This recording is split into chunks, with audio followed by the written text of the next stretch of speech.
I am a 47-years-old dad, always into computer games and not so into consoles. That was more the part of wife.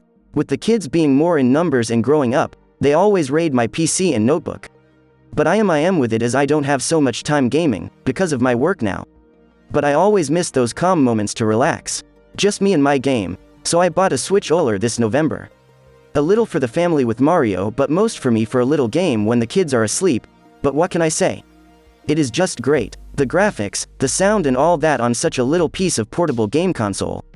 Don't get me wrong, I really know what is possible graphics-wise, but it is just impressive what the Switch is able to deliver.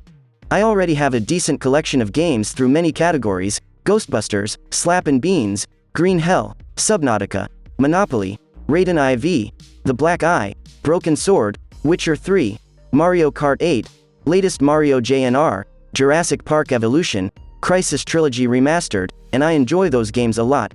Really impressive. It has been a while since I enjoyed gaming like this, so it is a total yes. It can run Crysis, and I am looking forward to a lot of nice new games. Thanks for the awards, but please spend them to people who really deserve them. I really appreciate them, but I just wanted to express how impressed I am by the Switch and have a nice discussion with suggestions about games. Thanks a lot everyone so far. I am a very casual gamer and my go-tos are almost exclusively farming sims, ACNH, Stardew Valley, Story of Seasons, etc. I tried Super Mario Odyssey sometime last year and I just couldn't get into it. I don't know if it's all the running around and jumping or maybe I'm an idiot sandwich and I can't solve puzzles. I got Luigi's Mansion gifted during the holidays and I'm shocked at how much I've been enjoying it. The puzzles are challenging enough for me but not frustrating. I also like being able to take my time and explore the stages without it being too overwhelming. Sometimes when I played Odyssey, the vastness of a stage made want to just put it down. I also appreciate the fighting the ghosts bit. It breaks up the time I spend going through each room and floor. And it's not too intimidating for me to duke it out with the ghosts. It also helps that it's very generous with the hearts and golden bones. Any other titles I should look into? Thanks.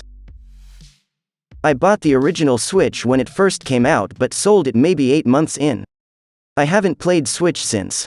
I remember seeing the reveal for the old model and thinking it was bullshit. Like really? Everyone wants a more powerful Switch and you give us a Switch with a nice screen. Man, was I wrong. Not only from a business standpoint, it just doesn't make sense to release an upgrade when it's selling so well. This thing feels huge in my hands. You'd think it's bigger than it actually is because of the screen. Like I've been using it for the past few hours and I still notice how big the screen is. I'm super happy with this purchase.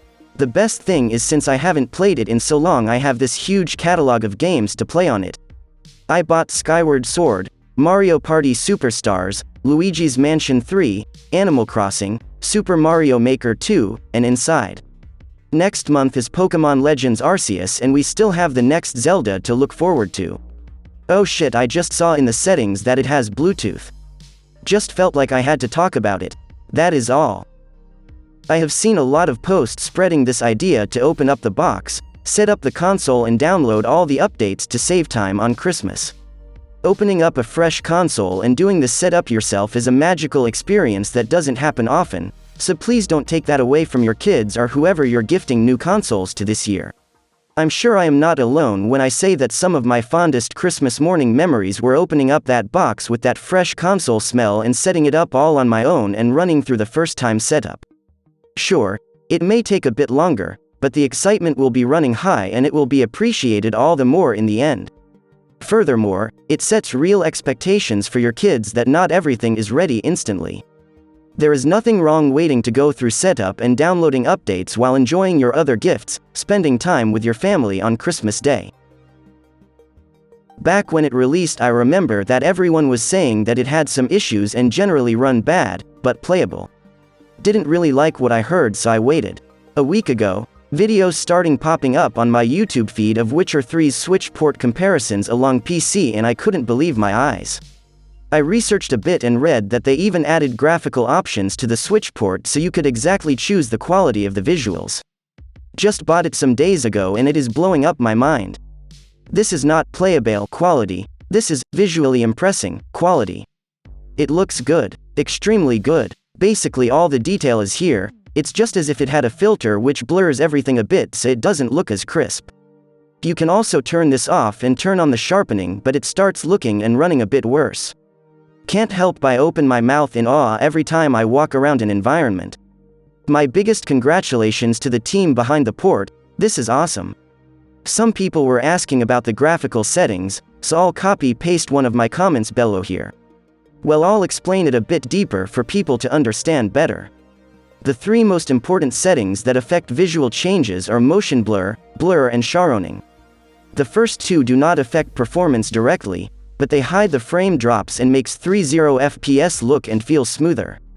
Turning it off won't give you a better performance, in fact by my experience it will make it feel worse since the low frame rate is really noticeable without the blur. Now, sharpening is really weird. Theoretically turning it all the way to max should make the game look sharper, but run worse. In reality, for me the sharpening looks worse, so I recommend turning it off since having it on will greatly affect your performance, and it doesn't improve the quality that much. I tested positive for COVID yesterday. I'm shut in the spare room so my family don't get sick, they're all negative thankfully. I bit the bullet and bought Spiritfarer after being on the fence for a while. What a game. I'm still early on but the art style, gameplay, and world is just stunning. The characters are so lovely, growing crops, fishing. This game is a great big hug. If you were curious about this game I recommend it. Especially if you end up stuck in one room over Christmas. It's like Stardew Valley and Animal Crossing had a cozy exploration baby. It was lovely waking up to so many comments. I've tried to reply to everyone but if I missed you I'm sorry. Sorry in advance if this comes off as a rambling mess.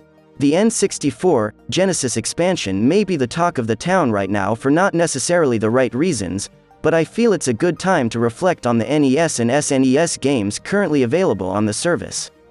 It's been over 3 years since the online became a paid service, and Nintendo has been drip-feeding retro games on the Switch at a slower rate than the Wii U Virtual Console. And not all regions were treated equal with their offerings, with Japan notably getting the old Fire Emblem titles like Mystery of the Emblem and Genealogy of the Holy War. And ever since SNES games were first added in September 2019, releases have gotten even slower, now relying on batches of games coming every couple of months. Since we have no clue when the next batch of games will come through, which NES and SNES games did you end up enjoying the most on the Switch?